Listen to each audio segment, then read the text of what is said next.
contrôlé la nation de Côte d'Ivoire quand Alassane Dramane Ouattara a stoppé l'élan du président Gbagbo par une rébellion.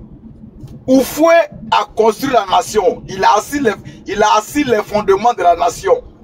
De la manière dont on construit une maison, on fait le sous-bassement. C'est ce que Oufoué a fait. Oufoué, il a assis le sous-bassement de la Côte d'Ivoire. Bédié, il a pris le flambeau en main. Il était question de la consolider. Ça dit que consolider, ça dit de renforcer la base pour qu'on puisse construire la nation ivoirienne. Et c'est ce que Bédié était en train de faire quand le coup d'état de 99 l'a enlevé. Et Gbagbo devait construire la nation ivoirienne. Et il a été stoppé dans son élan. Bédié et Laurent Gbagbo ont été stoppés par la même personne, c'est-à-dire Alassane Dramane Ouattara. Pour tous ceux qui ont des oreilles pour entendre, qu'ils entendent, Alassane Ouattara n'est pas venu pour le bonheur des Ivoiriens. Il n'est pas venu pour le bonheur des Ivoiriens. Parce qu'il y en a qui n'ont pas connu Bédié au pouvoir. Mais je vais vous dire que Bédié, quand il est venu, avec les maigres moyens qu'il avait, on dit Bédié, il a envoyé la Côte d'Ivoire dans le gouffre, dans le fossé. Bédié a créé la carte jeune. La carte jeune donnait droit à des prêts aux jeunes pour créer des entreprises. Il y a des milliers de jeunes qui ont créé des entreprises à travers la carte jeune. Le ministre de la Jeunesse et des Sports, c'était M. René Dibi. René Dibi qui est de Dabou. C'est lui qui avait piloté le projet. Et ceux qui ont pris les crédits là, ceux qui ont pris l'argent là, c'est en majorité les gens du Nord. Ils ont pris l'argent. Quand ils ont enlevé Bédié, l'argent là, ils n'ont pas remboursé. Ils ont pris pour aller en Europe. Ils ont fui avec l'argent de la Côte d'Ivoire. Et ça n'a pas été remboursé. Mais Gbagbo, il n'a pas regardé ça. Il a dit avec les maigres moyens que j'ai, je vais construire la nation qu'on m'a confiée. Parce qu'il avait dit, donnez-moi le pouvoir et je vous le rendrai. On lui a donné le pouvoir. Et sa manière à lui de rendre le pouvoir aux Ivoiriens, c'était de permettre à l'Ivoirien de pouvoir vivre de ce qu'il faisait. On a eu les plantations d'EVA qui ont poussé. Les planteurs de cacao, les 500 kwao, comment ils s'appellent, les bleuets aka, les tapés d'eau, tout ça, ils ont monté, ils sont allés à un niveau pas possible. Le prix du cacao avait augmenté. Les planteurs d'EVA ne se plaignaient pas. Tous ceux qui avaient des plantations de produits industriels ne se plaignaient pas. À Bonois, l'ananas de Bonois était le meilleur ananas qui était prisé en Europe. Tapotez s'il vous plaît, tapotez, mettez la tout ça parce que mettez cœur. Laurent Gbagbo avait entrepris de construire la Côte d'Ivoire. Oufoué, il a mis les fondements. Bédié, il a consolidé. Et Gbagbo devait construire, il devait mettre maintenant la toiture, le parapluie qui devait nous permettre de vivre de nos ressources, qui devait nous permettre de vivre de tout ce qu'on avait comme acquis, c'est-à-dire l'agriculture, l'industrie, l'artisanat, tout. Gbagbo, il n'a jamais cassé une maison. Il n'a jamais dit à un commerçant de ne pas faire son activité. Il a laissé tout le monde travailler. Même quand il y a eu un moment, les placements d'argent, on dit les placements, il y a eu des vols. Gbagbo a dit, tant que le placement peut permettre à un Ivoirien de pouvoir s'acheter une aspirine, de pouvoir manger à sa faim, de pouvoir construire sa maison, lui, il ne peut pas interdire quoi que ce soit à un Ivoirien parce que ce qu'il ne peut pas donner à l'Ivoirien, si l'Ivoirien peut avoir ça de lui-même, c'est déjà un acquis, c'est déjà bon. Ça veut dire que l'Ivoirien peut se débrouiller. Mais M. Alassane Dramane Ouattara, il est venu en 99. Il a stoppé l'élan de Bédié avec qui avait un projet, les 12 travaux de l'éléphant d'Afrique. Il a stoppé ça. Laurent Gbagbo a voulu construire la Côte d'Ivoire, a voulu rendre l'indépendance aux Ivoiriens. Alassane Dramane Ouattara a bloqué ça. Aujourd'hui, c'est nous qui sommes esclaves de la dette. Nous sommes esclaves des Occidentaux. Nous sommes esclaves des Libanais. Nous sommes esclaves des Arabes en Côte d'Ivoire. Nous-mêmes, notre propre pays, nous sommes esclaves. La belle la Guinée qui est fait le stade Houphouët-Boigny n'appartient plus à la Côte d'Ivoire. Lokodjiro, la belle la Guinée de Lokodjiro n'appartient plus à la Côte d'Ivoire. Et cette belle-là, elle n'est pas en location. Elle a été vendue aux Marocains. Aujourd'hui, nos mamans qui vendaient le poisson, qui faisaient des activités informelles pour mettre leurs enfants à l'école, elle ne peut plus faire ça parce que Alassane Dramane Ouattara a décidé de livrer la Côte d'Ivoire à l'étranger. Donc, moi je dis, tous les jeunes aujourd'hui qui ont entre 20 et 30 ans, ce sont des jeunes qui avaient 15 ans lorsque la Côte d'Ivoire était attaquée en 2002 par Alassane Dramane Ouattara. Ils ne savent pas dans quel combat ils sont. On parle des encagoulés. Moi, je ne dirais pas des encagoulés. Ce sont des tueurs à gages. Ce sont les tueurs à gages là. Ils ont entre 20 et 25 ans. C'est-à-dire en 2002, quand la Côte d'Ivoire était défigurée par Alassane Dramane Ouattara, ils avaient peut-être 11 ans, 12 ans et 13 ans maximum, voire 14 ans. C'est-à-dire que c'était des gens qui étaient incapables de discerner le bien du mal. Aujourd'hui, ce sont ces tueurs à gages qui sèment la mort dans le camp des Ivoiriens. Ils massacrent leurs propres frères ivoiriens. Pour qui? Pour M. Alassane Dramane Ouattara. Parce que ce monsieur-là, il leur a promis quoi? Rien de bon. Parce que tout ce qu'il a fait, il n'a fait que mentir. Il a dit de lui donner 5 ans. Il va transformer la vie des Ivoiriens. Il va donner des milliards par région.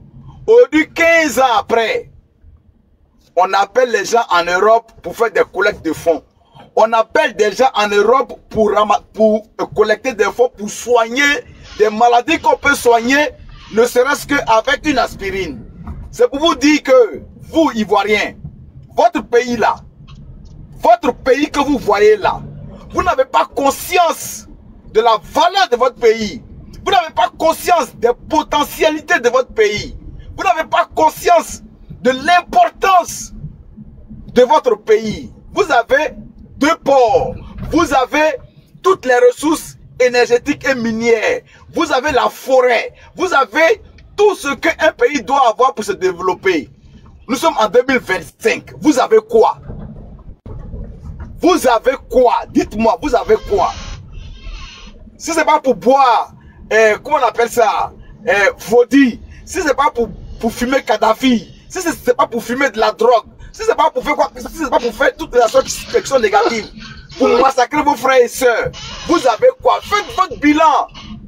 Avant de courir derrière Alassane Dramane Ouattara là, on parle de bilan inattaquable. Mais vous-même là, faites votre bilan. Votre bilan il est où? Votre bilan c'est quoi? Vous avez eu quoi? Vous faites quoi? Est-ce que vous arrivez à nourrir vos familles? Non. Est-ce que vous arrivez à scolariser vos enfants? Non. Est-ce que vous arrivez même à vous déplacer facilement? Non.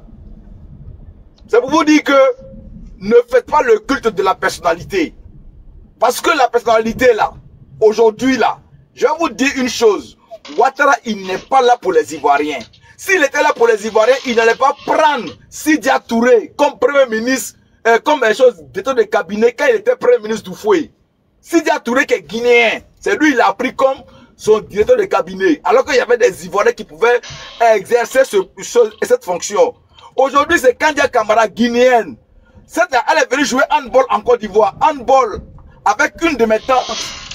Handball avec Omnes de Dabou, de René Dibi. Ils sont venus jouer le championnat ici. Et elle est restée en Côte d'Ivoire. Elle n'est pas ivoirienne. Assalfo, il n'est pas ivoirien. Big Togo n'est pas ivoirien. Touré Madou n'est pas ivoirien. Tous ceux qui dirigent la Côte d'Ivoire, ce ne sont pas des Ivoiriens. Donc si vous les Ivoiriens, vous voulez vous asseoir pour que votre pays la parte dans la main des étrangers, c'est vous qui voyez. Nous on vous dit, nous on vous parle. Nous on vous enseigne. Nous on vous montre. Nous on vous éclaire. À nous tout seuls là. À nous tout seuls, on ne peut pas faire tout ce qu'il faut faire. C'est à vous de vous lever. Aujourd'hui là, Alassane Dramane Ouattara, ce Burkinabé là, il dit qu'il est candidat pour un 4e mandat. Ivoirien, assieds-toi et réfléchis. Il a fait quoi pour moi depuis 15 ans? Il a promis des logements sociaux. Ça est où? Il a promis des universités. Ça est où? Il a promis accouchement gratuit. Ça est où? Il a promis la santé gratuite. Ça est où? Il a promis la scolarité gratuite. Ça est où? Vous allez vous asseoir et vous allez dire non, que Laurent Gbagbo, c'est une affaire de pété, c'est une affaire de ceci, c'est une affaire de cela.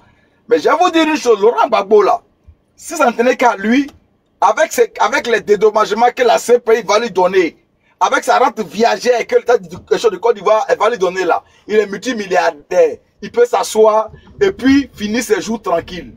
Mais s'il le fait, s'il est à la brèche, s'il est à la brèche, s'il est devenu le gardien du temple, c'est pour notre bien. C'est pour le bien des Ivoiriens. C'est pour le bien du peuple de Côte d'Ivoire. Si Laurent Gbagbo peut rester chez lui, hein, il peut s'asseoir chez lui dans la maison.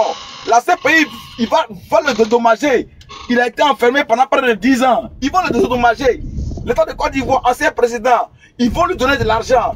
Il peut vivre avec ça tranquillement. Et puis, il s'en fout des Ivoiriens. Mais, il s'est levé, il dit, moi je viens. Il y en a qui disent que non, il vient pour laver les choses, son honneur. Mais l'honneur de Gbagbo Laurent, c'est l'honneur de la Côte d'Ivoire. On accuse le président ivoirien de voleur.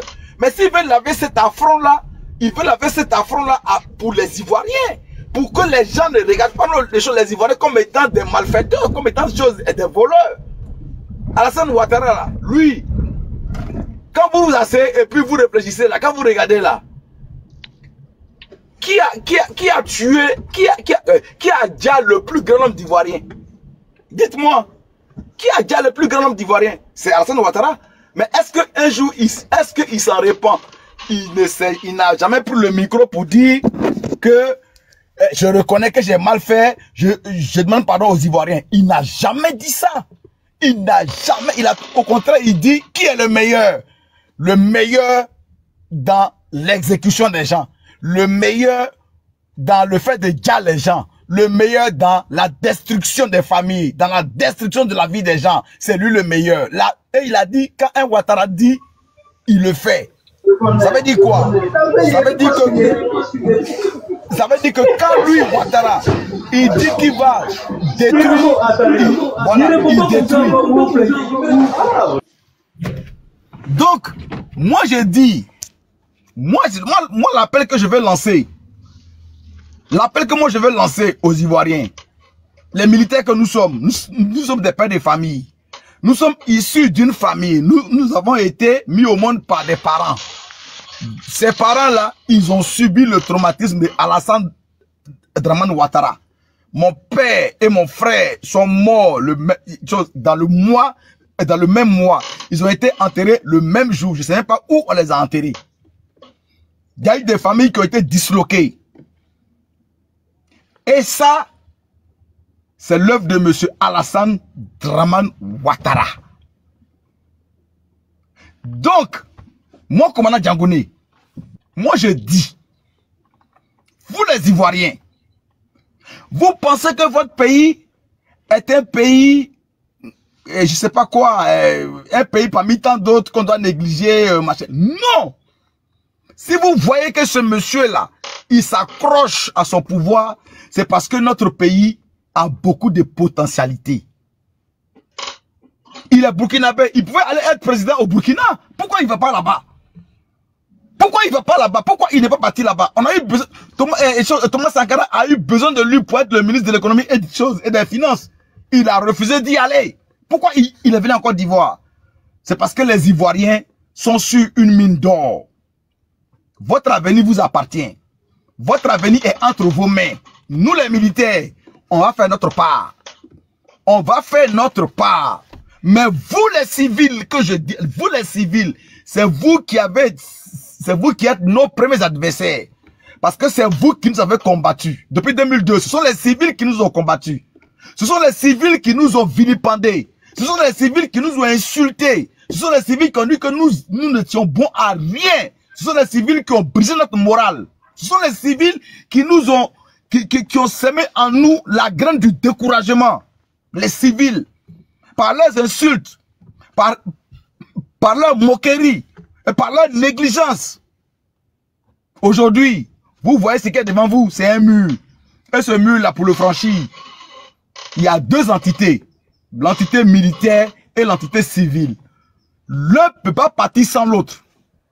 Je dis aux Ivoiriens, ne vous fatiguez même pas. Commandant que je suis, commandant de gendarmerie que je suis, ne vous fatiguez pas. L'un ne peut pas partir sans l'autre. Vous les civils, il vous appartient de revendiquer votre droit et votre pays. Nous les militaires, il nous appartient de vous soutenir et de finir le travail.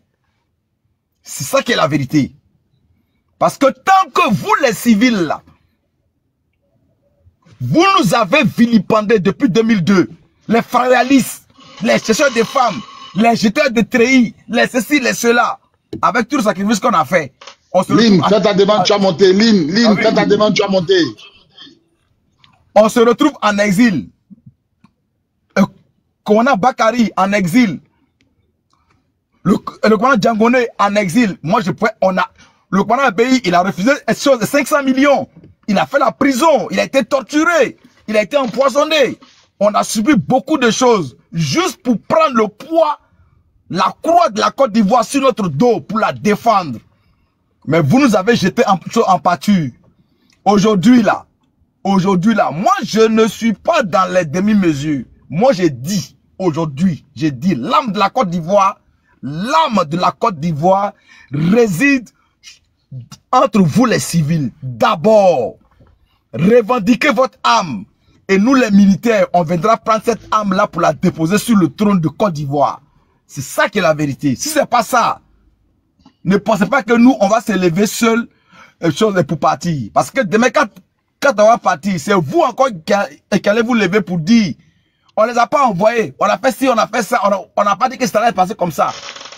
Parce que moi je parle, je sais de quoi je parle. Même commandant Bobby, s'il veut partir, moi je dis à commandant Bobby, assez et puis il faut attendre d'abord les civils là. Il faut les attendre. Il faut les attendre d'abord. Parce que eux là, c'est eux demain qui vont se lever pour aller créer encore parti politique pour dire les militaires ont fait exaction, on fait ceci, on fait cela, ils ont fait ça, ils ont fait ça, on fait ça. On les a pas envoyés. Ils vont nous combattre. Voilà. Ils vont nous combattre. Donc c'est pourquoi j'ai dit que les civils, vous, levez-vous. Laurent Gbagbo avait ses 80 ans et quelques là, il s'est levé. Il s'est levé et il dit il est devant, il est le chef. Nous les militaires, on le suit. Mais vous les civils, qui allez bénéficier des retombées, du développement, de la prospérité de la Côte d'Ivoire, quelle est votre part de sacrifice? La balle est dans votre camp. C'est à vous de vous lever. Parce que demain, si nous on se lève là, c'est pour prendre notre nom et puis envoyer ça à la CPI pour dire les militaires de Côte d'Ivoire, ils ont fait exaction, allez les juger à la CPI et vous serez chez vous. Et nous, on sera séparés de nos familles. Tout le monde a famille. On vous attend. Maintenant, concernant Alassane Dramane Ouattara, moi je vais dire que M. Alassane Dramane Ouattara, il a failli. Son premier projet, retenez ça, son premier projet, c'était de construire 10 prisons en Côte d'Ivoire. 10 prisons. Son premier projet qu'il a assis, c'était de construire 10 prisons. Pas 10 usines, pas 10 universités, pas 10 hôpitaux. Non, c'était de construire 10 prisons en Côte d'Ivoire. C'était pourquoi? Pour enfermer les Ivoiriens, pour séquestrer les Ivoiriens, pour massacrer les Ivoiriens, pour rendre les Ivoiriens, comment on appelle ça, je dirais, comme des zombies. Son premier projet, il y en a qui ne parlent pas de ça, hein. Mais moi j'ai la mémoire forte. Le premier projet de Alassane Dramane Ouattara, quand il a pris la tête de la Côte d'Ivoire en 2011, c'était de construire 10 prisons. Et ce projet-là, je ne sais pas où il en est, mais je crois que ce projet-là, il a mis à exécution parce que les gens qu'il a arrêtés, qu'il a mis en prison, si on devait les répartir dans une prison, ça vaut au moins 20 prisons.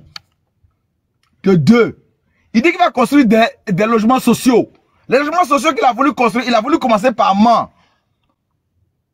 Je vais profiter pour lancer un appel aux Ivoiriens. Si vous vous amusez à suivre Alassane Dramane Ouattara, vous allez périr un à un. Vous savez pourquoi? Le nonce apostolique, c'est-à-dire l'ambassadeur du Vatican en Côte d'Ivoire, il partait à Mans pour l'inauguration des premières maisons, des premiers logements sociaux. C'était à Mans quelque part là. Il a fait un accident, il est mort sur le coup. Il est mort sur le coup. L'ambassadeur du Vatican en Côte d'Ivoire, qui soutenait Ouattara, il a voulu aller poser, je crois, la première pierre. Ouais, c'était la première pierre des logements sociaux dans la région de Mans. Entre Daloa et Mans, sur le tronçon là, il n'est pas arrivé à Mans, à quelques kilomètres de Mans, il est mort. Pour dire quoi? Pour dire que votre pays là, c'est un pays qui est béni. Donc, sachez connaître votre place. Vous marchez avec quelqu'un qui sème la mort et la désolation, vous le soutenez, vous allez mourir. Il n'y a rien à faire. Si vous ne mourrez pas de façon prématurée par une catastrophe, je crois, un accident, bien un truc, vous allez mourir par les armes. Parce que la guerre, là, elle aura lieu en Côte d'Ivoire. Ça, je vous le dis. Ne vous blaguez, ne vous blaguez même pas. Ne dormez même pas sur vos lauriers. Elle aura lieu. La guerre de libération, elle aura lieu. Donc, moi, je vous dis que Ouattara, tous les projets qu'il a, tous les gens qu'il a autour de lui, ce ne sont pas des Ivoiriens. Ils ne sont pas là pour vous. Ils ne sont pas avec vous. Ils sont contre vous. Soyez raisonnables. Parce qu'un président qui vient à la tête d'un État, en 15 ans, tu ne peux pas donner l'économie de ce pays-là aux Libanais. Tu ne peux pas endetter cette Côte d'Ivoire-là. Tu ne peux pas mettre les gens en prison parce qu'ils ont toussé. Tu ne peux pas mettre les gens en prison parce qu'ils ont éternué. Si tu le fais, ça veut dire que quoi? Tu es faible. Et la meilleure manière de protéger sur ta faiblesse, c'est d'être brutal. Le faible a toujours été brutal parce qu'il veut prendre le dessus sur le premier pour éviter que le fort qui est devant lui ne se rende compte qu'il est faible. Voilà ce qu'est Alassane Dramane Ouattara. Il est faible. Vous savez, il y a Tibus Kofi, le journaliste Tibus Kofi, qui a rendu un jour un témoignage. Il a insulté Laurent Gbagbo il a insulté Laurent Gbagbo, était journaliste, il était, je crois, au bureau d'un truc, il a insulté Laurent Gbagbo. Nos patrons nous ont envoyé, on dit, ce gars-là, mettez-le aux arrêts. On a pris Tibus Kofi, on l'a mis aux arrêts. Une procédure par le commandant de brigade, on l'a mis aux arrêts. Quand Gbagbo a appris ça, qu'est-ce qu'il a dit? Il dit, mais pourquoi vous le mettez aux arrêts? C'est sûr, un manguier qui porte des belles mangues qu'on lance des cailloux. L'arbre qui ne porte pas de bons fruits, on ne s'occupe pas de lui. On n'a jamais lancé une pierre sur un acacia.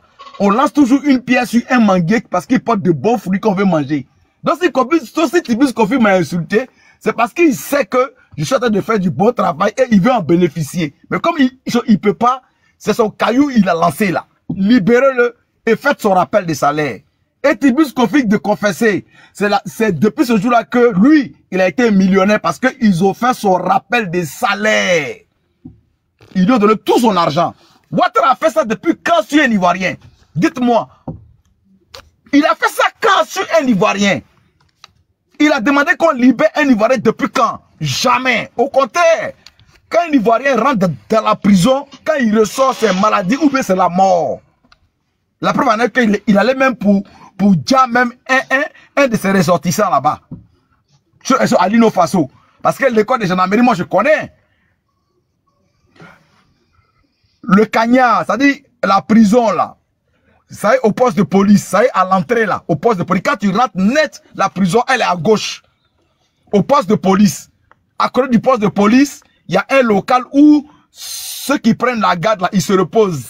C'est des lits superposés. Vous êtes là-bas, vous vous reposez et puis bon, vous vous relayez pour prendre la garde. Mais le cagnard là, la toiture du cagnard là, il n'y a pas de bois là-bas. Il n'y a pas de charpente. C'est une dalle. C'est une dalle. On peut pas nouer paille pour attacher pour dire qu'on se prend. C'est faux. Il n'y a pas de dalle dans le cagnard de l'école de gendarmerie. Il n'y a pas de dalle. Il n'y a rien là-bas. Si c'est là-bas, il était. Hein. Si c'est à l'école de gendarmerie, il était. Hein. Si c'est vraiment à l'école de gendarmerie que Alino Faso était au poste de police là, c'est là-bas qu'il y a la prison là. À l'entrée, quand tu rentres, tu fais même pas 10 mètres. Sur ta gauche, il y a le poste de police. Il y a le bureau du chef de poste. Il y a les locaux des éléments qui se reposent sur les lits superposés là pour se remplacer chaque 2 heures pour la garde. Et puis juste à côté là, il y a le cagnard. Et le cagnard là, il est fait pour les éléments indisciplinés.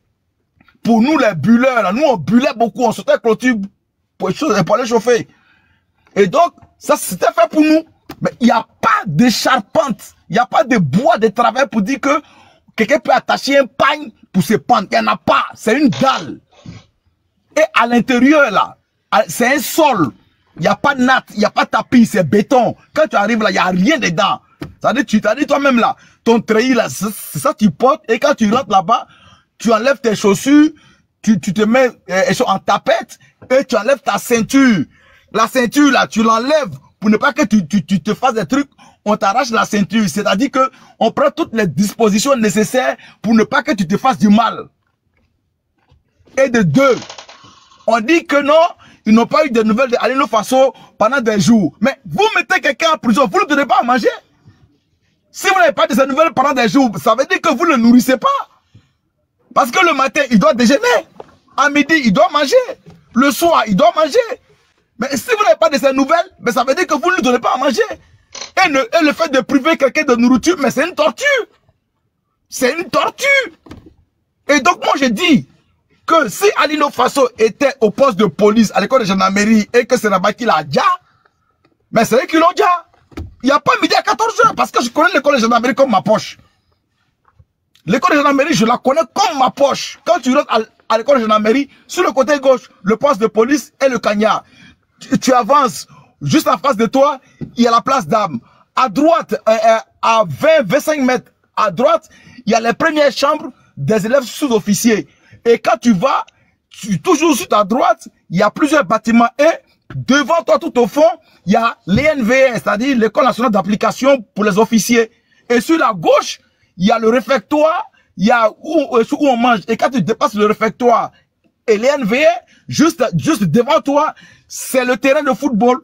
C'est le terrain de sport. Et puis, la maison du commandant école, quand tu rentres net, juste à 10 mètres, sur ta gauche, il y a le commandement école. Ça dit que le commandant école fait face à la place d'armes. Et juste derrière le commandant école, il est juste derrière le bureau du commandant école, il y a son domicile. Et Gabi Point avait fait construire un bâtiment juste à côté du commandement école pour protéger le domicile du commandant école à cause des attaques de 2002 parce que les gars tiraient les roquettes là-bas. Donc il y a eu un bâtiment qui a été érigé pour protéger le domicile du commandant école. Donc l'école de gendarmerie, je la connais comme ma poche. Le cagnard dont il parle là, quand tu vas plus loin, quand tu traverses, tu dépasses la salle de sport, tu traverses, il y a le MES. Le MES, c'est là-bas que les gens organisent les mariages, c'est là-bas que les gens ils reçoivent les autorités, il y a une piscine et après le MES, il y a un parcours de combattants où il y a des obstacles où les commandos s'entraînent. Et après ça, il y a une autoroute qui est derrière qui passe là-bas, qui va, je crois, jusqu'à vers le Vallon, un truc comme ça. Donc si c'est là-bas, si c'est à l'école de gendarmerie, que Alino Faso, il s'est déjà là, soit il était au MES, et ça m'étonnerait qu'il soit au MES parce que le MES, c'est les chambres VIP. Donc il était au cagnard, c'est-à-dire au poste de police. Et donc le poste de police, le cagnard qui est là-bas, il n'y a pas de charpente. Les fenêtres pour aérer, pour aérer un individu qui fait 1m70, même 1m65.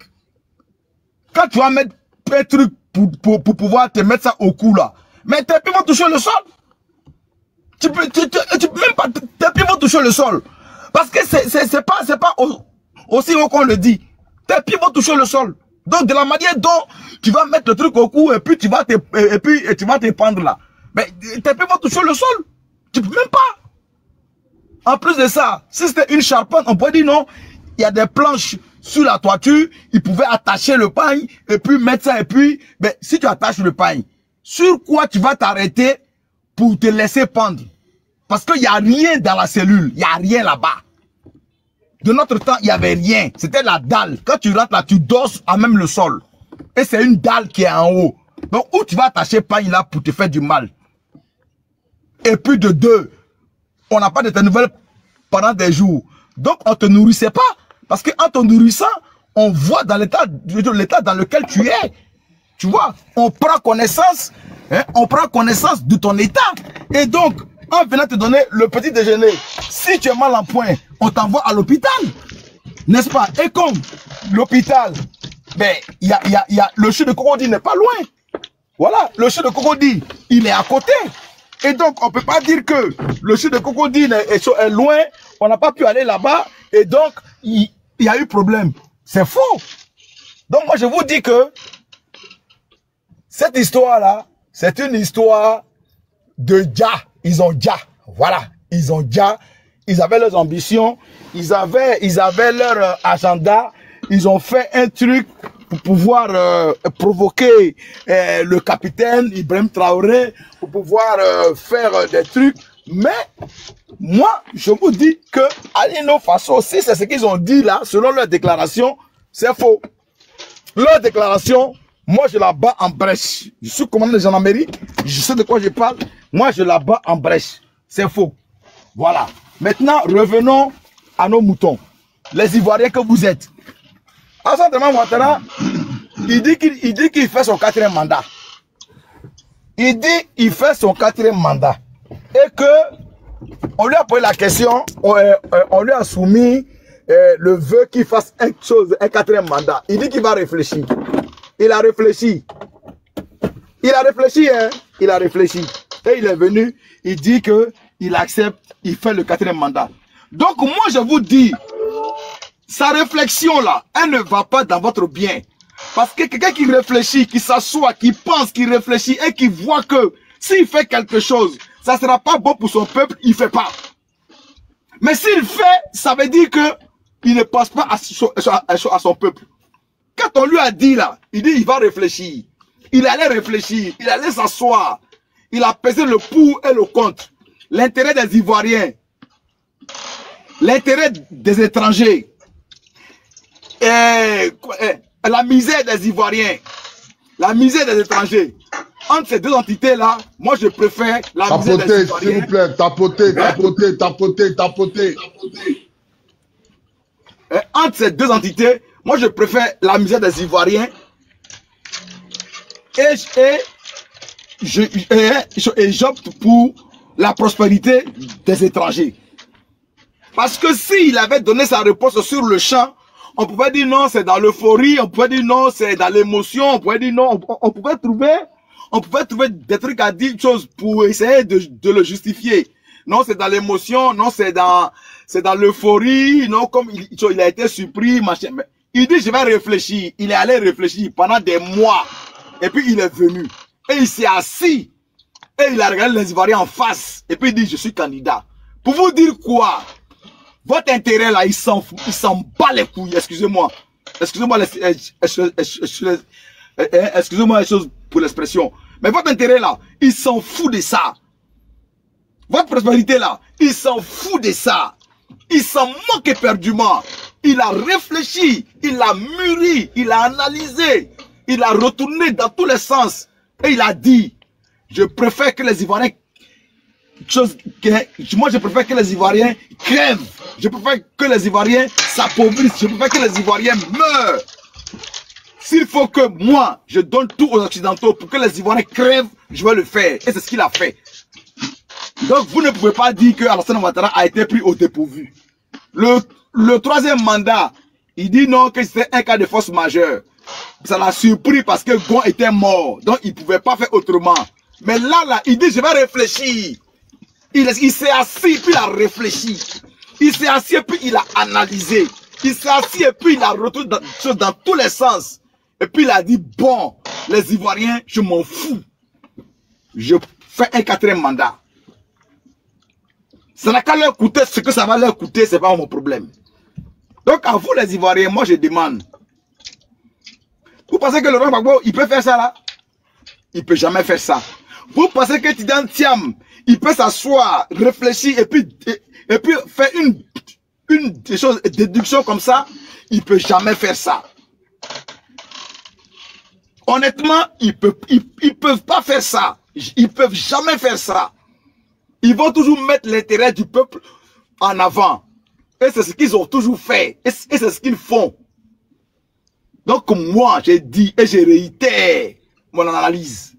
Si vous, les civils, vous ne sortez pas, nous les militaires, on va vous regarder. Parce que nous, à la fin du mois, nous, on est payés. On va vous regarder. On va vous regarder. Il vous appartient de vous lever d'abord. De dire que nous ne voulons pas de ce monsieur aujourd'hui et demain. Et nous, les militaires, entités que nous sommes, nous, on va sortir pour faire ce qu'il y a à faire. Pour que vous ayez la vie. On a donné nos poitrines. Puisque vous ne pouvez pas vous battre, vous exprimez la volonté. Exprimez seulement la volonté. Nous, on vous demande d'exprimer la volonté. Allez devant le monde entier et exprimez votre volonté. Et puis nous, les militaires, on va matérialiser cette volonté-là. Voici notre rôle. Mais si vous n'exprimez pas la volonté, ça veut dire que vous êtes d'accord avec ce qui se passe. Donc, on va s'asseoir et puis nous tous, on va subir. Donc, voilà un peu ce que j'avais à dire. J'ai été un peu trop long. Ben, je m'excuse. Mais j'en avais vraiment chose de gros sur le cœur. Voilà. Et puis pour terminer, chose rapidement.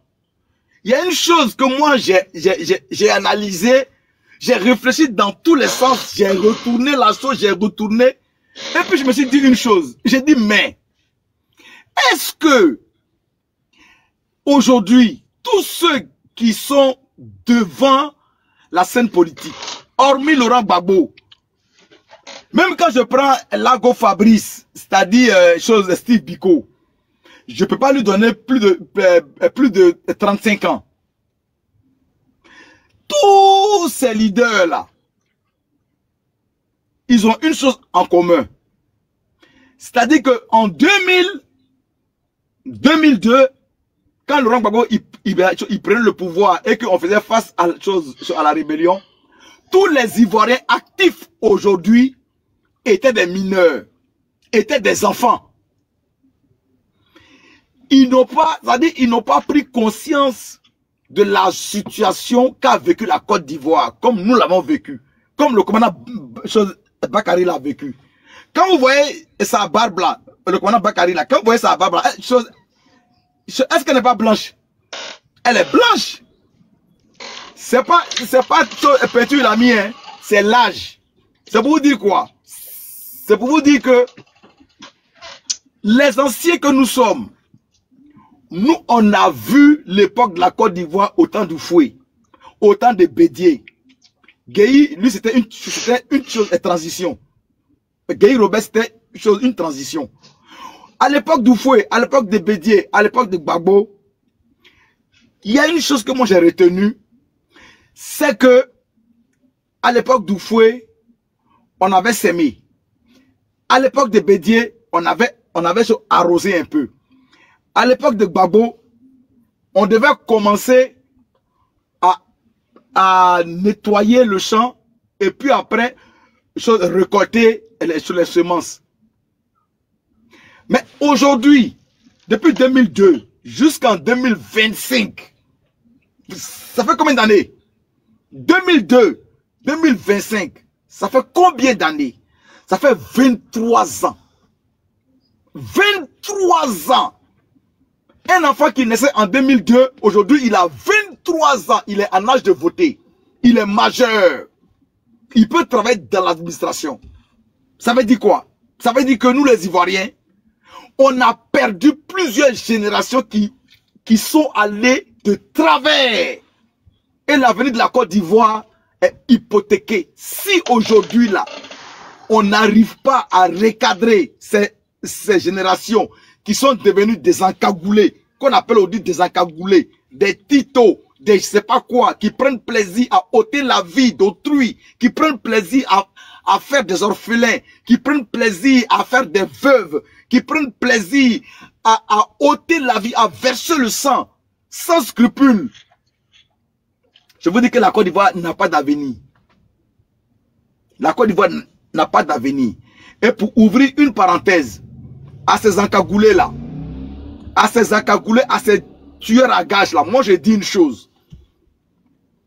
Moi je leur dis, hein, je profite, excusez-moi, cette petite chose, cette extrapolation, mais je vais profiter du panel du Kona Bakari pour leur dire, s'ils regardent ça, ils n'ont qu'à m'écouter. Les titos là, les basiers là, tous ces gars là, faut pas qu'ils pensent qu'on voit pas leur dos, on voit leur dos. Le nageur là, on voit toujours son dos. Ils sont pas cachés. Ils sont pas cachés, ils font, on voit. Mais on dit rien. Ils font, on voit, on dit rien. Mais qu'ils sachent que ça là, monter, descendre, tous ceux qu'ils ont envoyés 6 pieds sous terre, tous ceux qu'ils ont envoyés 6 pieds sous terre, parlant du commandant Djangoné, ils vont payer sa cash.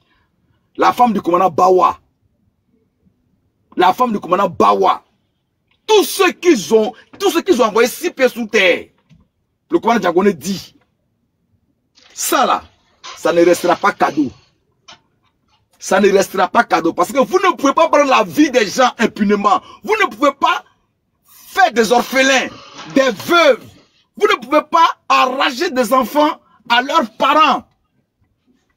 À cause de quoi? À cause de leurs opinions politiques, à cause de leurs réflexions politiques, à cause de leurs analyses politiques, à cause de leurs positions politiques.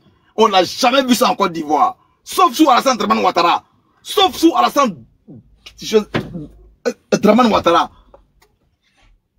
Même le grand Oufoué, même le grand Oufoué Boigny, même Nana Oufoué Boigny,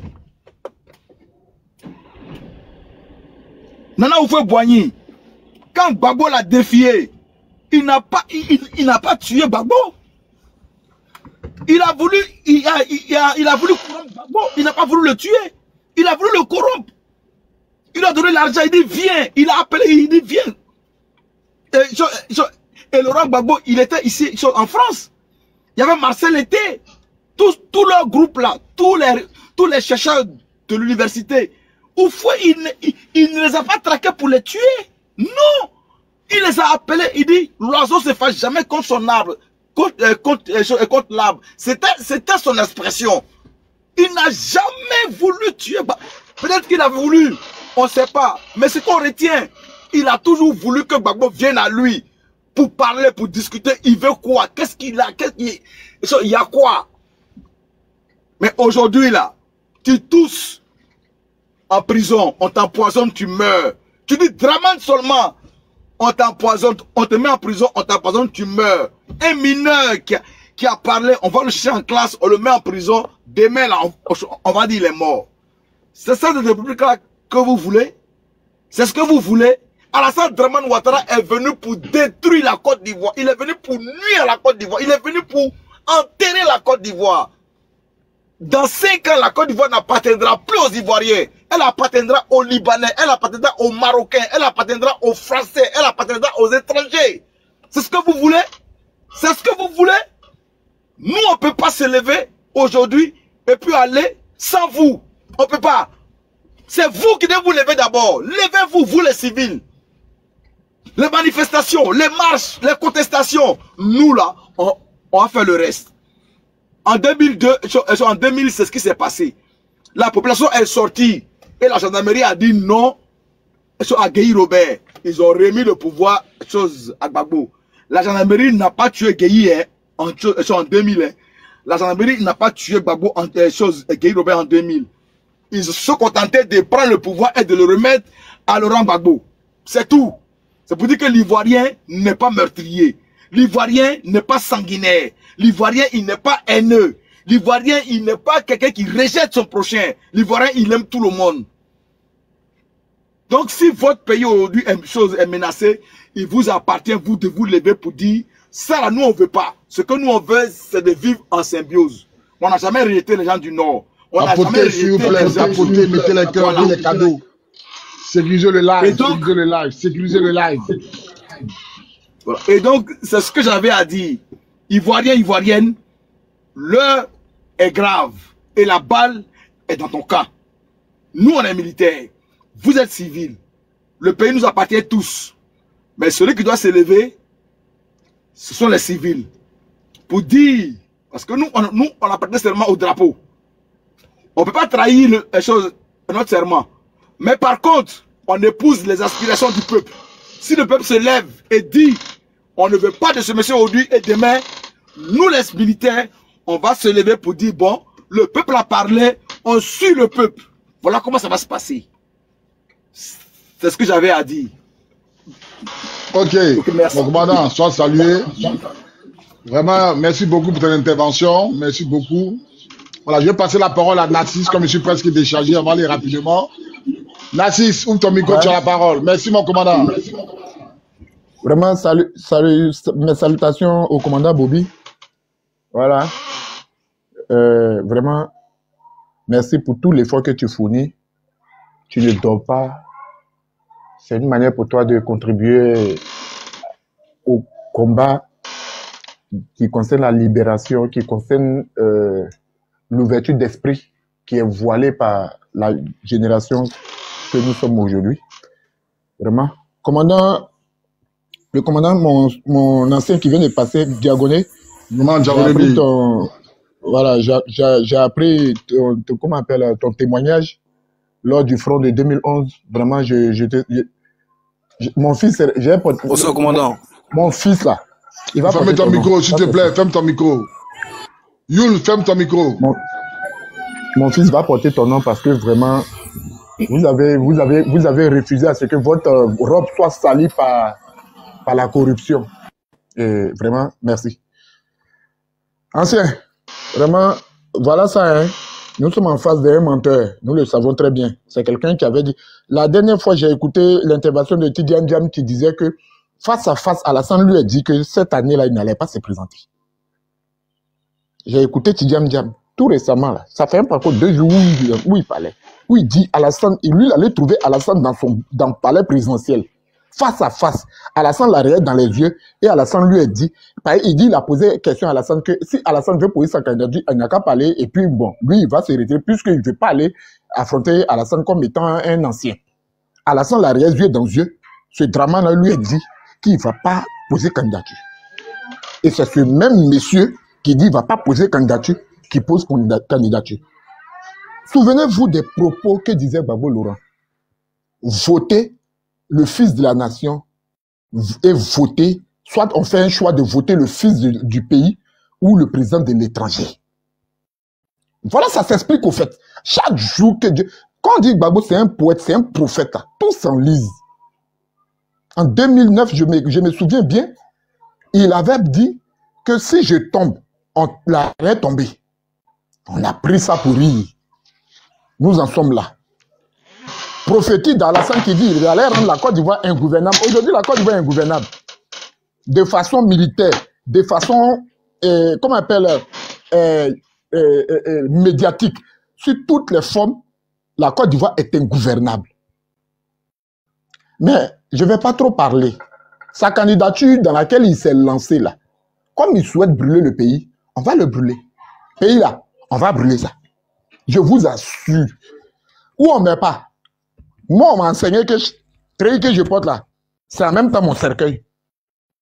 Donc, je suis conscient que je me promets à mon cercueil. Parce que si moi, je ne me bats pas pour mon pays là, qui va le faire pour moi? Il y a des avocats français qui sont venus, ceux qui ont compris la nature de la franc-maçonnerie dans laquelle le système de ce monde fonctionne là. Ils sont venus nous dire que si vous les Ivoiriens, si vous attendez que votre indépendance vous soit servie sur un plateau d'or là, vous mentez. L'indépendance, c'est au prix du sang s'acquiert. C'est au prix d'un sacrifice s'acquiert. Jésus-Christ, aujourd'hui, nous, on veut ressembler là. Il a payé un prix. C'est pourquoi aujourd'hui, là, à cause de son nom, il est le plus célèbre du monde. C'est parce qu'il a payé un prix à la croix. La vie dans laquelle on est en train, le gars est en train de nous amener là. Moi-même, je me sens encore plus fier parce qu'il nous amène sur un terrain pour nous rendre garçons, pour nous rendre au moins conscients.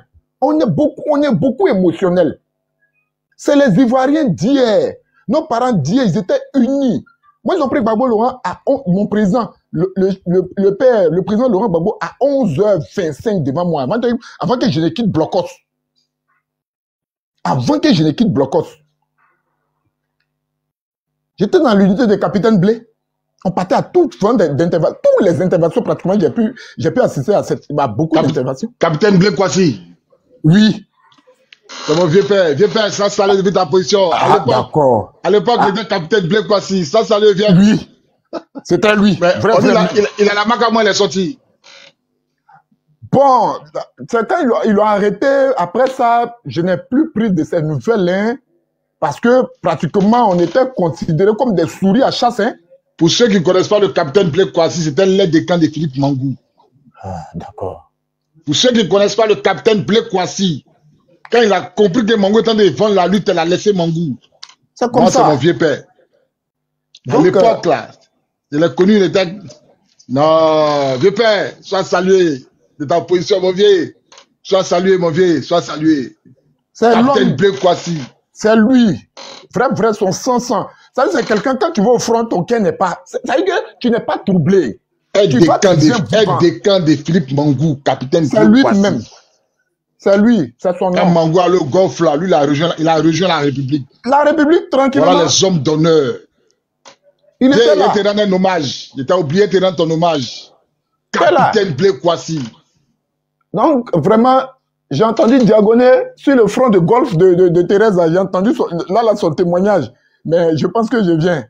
Mais néanmoins, je suis en train de dire actuellement, là où nous sommes, nous ne sommes pas pour parler beaucoup. Parce que les Djoula, ils sont sournois. Hein.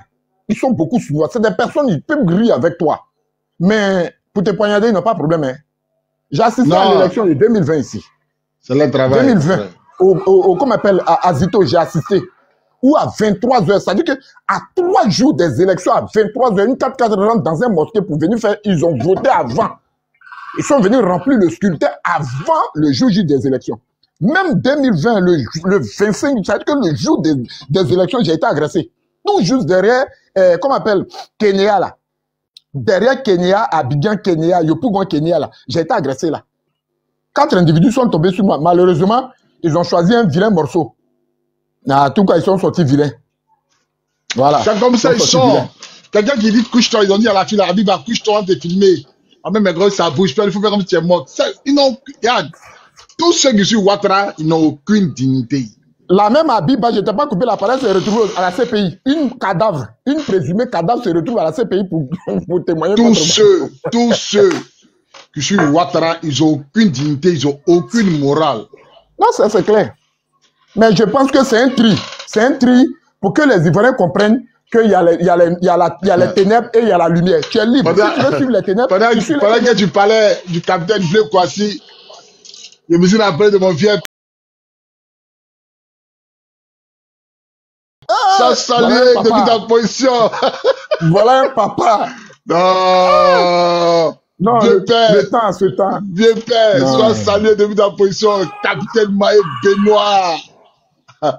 Ouais, vieux. Ouais, tu es l'homme. Regarde. Capitaine Maé Benoît, il y a son hommage qui arrive.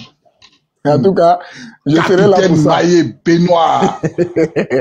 Je serai là pour ça. Mais je vais vraiment dire merci à, comment appelle, à mon supérieur, au commandant Diagoné, qui a ouvert la boîte pour dire non, que hier, l'armée a été vilipendée par la même population, par les mêmes Ivoiriens. Hier, au lieu de nous soutenir, au lieu de nous accepter tel qu'on est, regardez la Russie aujourd'hui. Les mêmes Français. Je ne peux pas entrer dans là, parce que si je suis un peu déchargé, ça se calme. Donc, en 1 minute, il faut chuter hier parce que la parole à d'autres personnes. Voilà, tu vas couper le panneau. En 1 minute, il faut chuter. D'accord. Bref, je veux dire que tout ce qui est en train d'être dit, 4e mandat, 8e mandat, je viens d'écouter son discours, il a dit non que la constitution de son pays lui permet de faire un 4e mandat. Constitution de notre pays. Ça veut dire qu'il faut comprendre que nous-mêmes, nos propres principes, nos valeurs, nos idéaux, on les bafoue, on les jette. Et Alassane veut nous enseigner ça. Il veut nous imposer que toi, étant un père, quand tu dis à 18h dans ma maison, personne ne sort, en même temps, toi, le père qui dit personne ne sort, tu veux enfreindre ces mêmes règlements. C'est ce que Alassane veut nous faire comprendre. Mais on ne va pas aller sur papier. Nous, on n'est pas allé à l'école. C'est quoi on veut là? On veut notre pays. Parce que Alassane, ce n'est pas nous qui l'avons mis là. On nous a imposé Alassane depuis 90 jusqu'à aujourd'hui. Ouais, Yul, ouvre ton micro, tu as la parole. Yul 16, ouvre ton micro, Yul, tu as la parole. On va aller chap. Yul 16, ouvre ton micro. Oui, bonsoir mon vieux. Comment tu vas, Yul? Et toi, il y a Oui, longtemps que tu es monté là. Il faut parler rapidement. Oui, bon, c'est encore. Hier, j'ai échangé avec vous. Je ne sais pas si c'est hier ou avant-hier. Bon, je reviens encore aujourd'hui. En tout cas, vous encourager. D'accord. Nous qui sommes au pays là, comme je l'ai dit la dernière fois, bon, la situation est compliquée. On peut pas trop s'exposer, mais je suis vos panels. Je suis vos panels et vraiment, je vous encourage. Je vous encourage parce que vraiment, nous sommes en otage. Nous sommes en otage. Nous sommes en otage. Donc vraiment, cette mobilisation, vraiment, si c'est le vieux Morel vient de le dire, et la population doit se lever. Voilà, la population doit se lever et les forces de l'ordre, bon, comme on le dit, comme on appelle voilà, les commandants vont venir après. Mais si le peuple ne réagit pas, ça serait un peu compliqué. Si le peuple ne réagit pas, c'est comme si on n'est pas prêt pour la révolution, pour la libération du pays. Et nous tous, on est conscients que ce pays-là vraiment n'appartient plus aux Ivoiriens. Ce pays n'appartient plus aux Ivoiriens, il faut le dire, c'est une vérité. Voilà, donc commandant tous mes encouragements et que Dieu veille sur nous, que Dieu nous aide à vraiment libérer notre pays, pour avoir un pays fier, un pays digne de son nom. Je vous remercie, c'est tout ce que je veux. Ok, merci. Vraiment, Ling, merci beaucoup. Dieu te bénisse, Dieu te garde. Vraiment, merci Amen. pour tous ceux qui sont montés. Voilà. Les gars, on est arrivé là, on ne recule pas. Nous, à la garde républicaine, on ne recule pas. Il n'y a pas à reculer. Il n'y a pas à reculer dans notre ADN. Le cadet qui est monté, qui a parlé là, nous, notre tri là, c'est notre cercueil. Depuis moi, je suis rentré dans l'armée, à 19 ans, on m'a toujours dit que mon tri, c'est mon cercueil. Voilà, mon tri là, c'est mon cercueil qui est là. Donc, les gars, le live se poursuit. J'ai juste chargé mon téléphone. Normalement, j'ai chargé mon téléphone. J'ai passé là, qui n'a pas encore parlé là. Le live se poursuit. Je vais charger mon téléphone. Je suis déchargé. Voilà, je suis déchargé. Il faut que ça s'éteigne. Et on va reprendre le live dans 1 heure du temps. Soyez connectés. Ouais, vas-y, prends la parole. Voilà. En tout cas, comme Yufi, voilà. Je suis bien te saluer en esprit, mon vieux. C'est gars sur ses familles, voilà, c'est ton petit frère. Ok, il y a tout ce que vous avez parlé là, non, vous, mes parents gourous là, il y a besoin de 10 000 jeunes gourous pour entrer dans l'armée. Il y a besoin de 10 000 jeunes gourous, 15 000 guerriers, 10 000 courmains pour entrer dans l'armée. Il y a besoin de 10 000 jeunes gourous, 15 000 guerriers, 10 000 courmains. Et puis les Atiers là, 15 000 Atiers à la gendarmerie. Et puis il y a un bon condamné à la police là. Voilà. C'est là, on va regarder entre les Senufo et les Odjeneka. Eux là, on les met aux frontières et ils reconnaissent les fils d'immigrés là. C'est ce qu'on va faire en 2025 là. C'est ce qu'on va faire. C'est ce qu'on va vous faire. Ne soyez pas pressés. Tous ceux qui veulent soutenir trop c'est trop peuvent rentrer dans mon inbox. Tous ceux qui veulent soutenir les efforts pour déloger Draman peuvent rentrer dans mon inbox. Les abbés aussi. Voilà. Nous allons, tous ceux qui veulent soutenir le trop, c'est trop. Tous ceux qui veulent ajouter quelque chose, qui veulent faire un don au mouvement trop, c'est trop, peuvent rentrer dans mon inbox. Voilà. Tous ceux qui veulent acheter les guitares peuvent rentrer dans mon inbox. Tous ceux qui veulent acheter tout ce qu'on va utiliser pour chasser Draman. Tu veux faire quelque chose, tu veux faire un petit mouvement, un petit don. rentre dans mon inbox, écris-moi, tapotez, mettez les cœurs, partagez dans tous les groupes, partagez, là, je suis déchargé, je vais pas laisser mon téléphone m'éteindre. Quand ça s'éteint pour décharger, ça, pour se recharger, ça prend beaucoup de temps. Voilà, donc, je vais mettre fin au live pour charger mon téléphone, on se reprend dans 1 heure du temps. Vive la Côte d'Ivoire, la délivrance de la Côte d'Ivoire est dans notre main. Dieu bénisse la Côte d'Ivoire, Dieu bénisse les Ivoiriens, je vous remercie.